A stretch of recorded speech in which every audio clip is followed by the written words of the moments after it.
I thought, well, you know, when Revelations is done, you start the book over.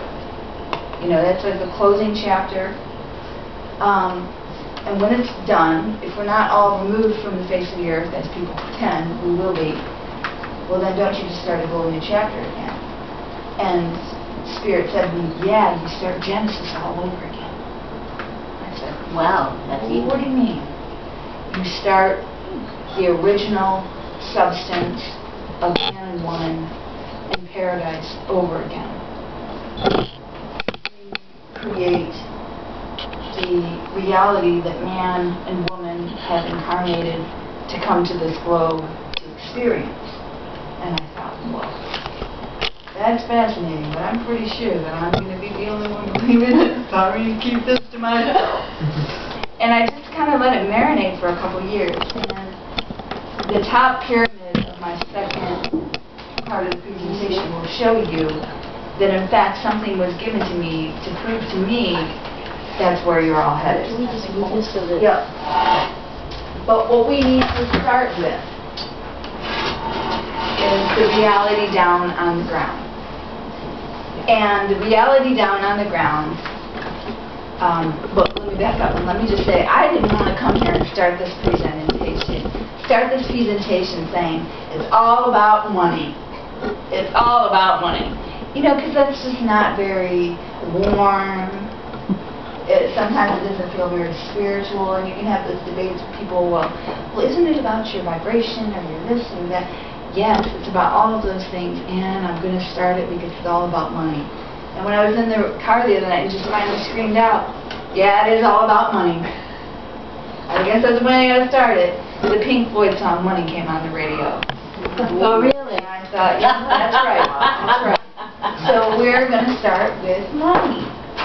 And I'm going to start with money because I believe you want some more of it.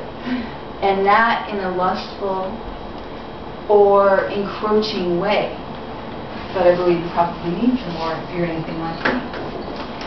So, I'm going to start with this little graph right here. It's a little bit hard to see. Basically, this is the $1 bill at the top, okay?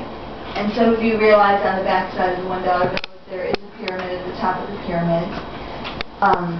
A pyramid that comes off the actual pyramid itself. And people have different ideas about what that is, but that's the all-knowing eye in there, for lack of going into all the different theories.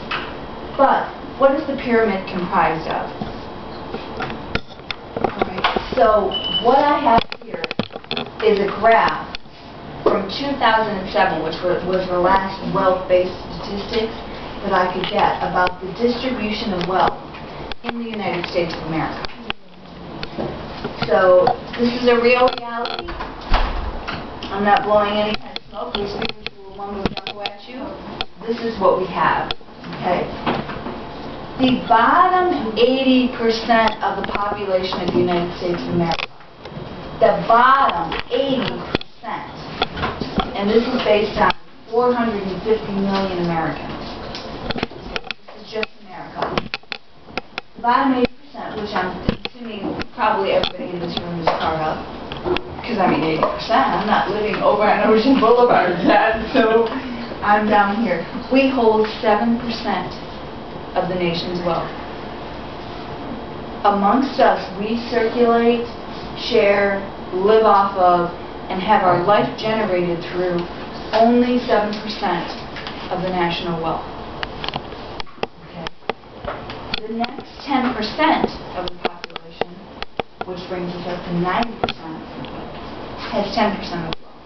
10%, that top 90%, they share the next 10% of all the wealth, which is more than all of us 80 own to begin with. So the 10% above us have 10%, which is 3% more than all 80% of us have. Sounds good to me. I don't actually want to live in a society like that at all. But 10% working with 10% of the grid and 80 working with 70, that's a misfire, period. With 7%. So yeah, 80% working with 7%. That's a misfire. Something has backfired terribly, horrifically, Because that 80%, all but about 5 to 10% of them, given the shades of the economy, are at work. Okay? Now the next 5% that sits on top of that, which takes us to 95%, they have 11.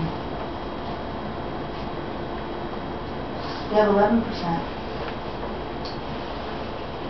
The next 4%, they have 29% of the wealth.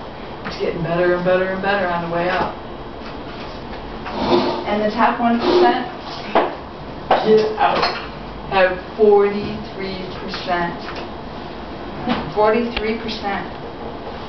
Okay, so at the close of our Western industrial age here in this superpower nation, this is how we have structured everything. Okay, there's a lot of people who consider the United States to be the Babylon, one of the Babylons that's spoken of in old Christian texts, including that in the King James Version. And what I will show you is that this graph functions the way almost all dominating societies function. Okay, Rome's would have worked a lot like this. But anyway, in the United States of America, this is how we're working. So, because most of all of us are in this bottom 80%, we are working for amongst each other and circulating this money to share. Now, just because you take home a paycheck doesn't mean sure. It's going to go out the door in a whole bunch of different directions. So at the end of the day, you're going to be left with not too much to actually work with in this bottom percentile. So what are the things that shape this bottom 80%'s reality that are also based on money? Just having money or not having money? Well, one of the definite things that I can think of over the last 50 years, for sure, is that your property tax delegates your schools. So if you are not in a school system that has a property tax base to hold you up, you are going to be negated one of the most valuable things that you can ever have to enter the workforce, which is an adequate education. Okay? So right off the bat, you know, in terms of fostering what you need to make any more money, your property taxes are going to hold up this 80%'s reality. Now you work, and I hear it all the time, you know, you work so long. Some people have pensions, 401ks to put into. A lot of that stuff is gone now. It's just completely gone. That was really, you know, especially that 401k stuff went on for about 10 or 15 years at a good high level of corporation, and then just kind of got sucked away. Everyone's cashed out all these things out. So now at the end of it all, you say, well, at least I'm going to have Social Security. At least I'm going to have Social Security. And up until this point, that's been a real reality. But I would remind you that 8 years ago, one of the things that the country was told was to take Social Security into essentially unregulated financial vehicles to be traded for you individually personally. Which, given what's just gone on in the last 8 who knows, it could completely be gone, but it was looked at to be put into those same trading instruments. Okay? So at the end you say, well, maybe I'll have Social Security. Now, this is owning 2 pieces of property now. This is something I wish I'd known in the very beginning, so I could have had a much more revolutionary stance about my purchase. But nobody owns property in the United States of America. Okay? You don't have a allodial title to your property. You have your title because you paid your property tax.